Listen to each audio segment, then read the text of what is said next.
Right, welcome back. Just before we get into the news at 7, let's quickly take a look at the front pages of our daily newspapers. And we're starting off with the Business Day. That's our first newspaper that we'll put up for you. Business Day focusing in on the big story.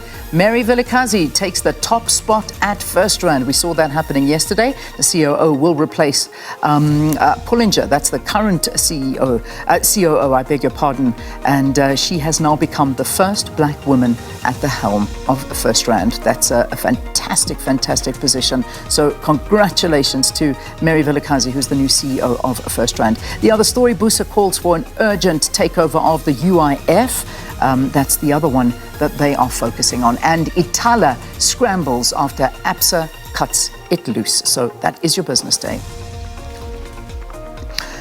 The Citizen. Now this is a story, goodness me, we're busy, following this one as well in our news, so you'll get more details at 7. But this is rage over the poisoned kids and that whole story about what was going on with regard to those space cookies, and a terrible story there. And then, of course, a beautiful photograph there of the Cricket World Cup that is going to be beginning, and it's basically saying, let the cup begin, and some murals that we've got there on their front page. Then judge snubbed for the top job again. Focus on David Unterhalter, who once again didn't make it there for that Supreme Court of Appeal. So that was the story that they are looking at. So those are the two there.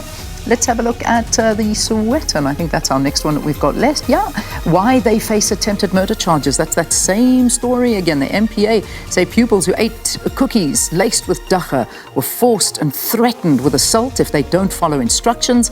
And if the suspects are granted bail, public order will be disturbed. That's the prosecutor. So those are the big story. That's that same story there. And then, of course, the cricket, also another one. And then finally, what's love got to do with it? Intense romance has an expiry date. Oh my gosh. Okay, you can read all about love and its expiry date there in the Sowetan. And then finally, before we get into our main news bulletin here on SABC, The Star, retailers getting cracking on eggs. Goodness me, guys, this shortage of eggs is turning into something, and all of the jokes I'm getting are something else. However, it's not a joke when you walk into the shops. They are empty. The shelves are empty. So retailers getting cracking on the eggs.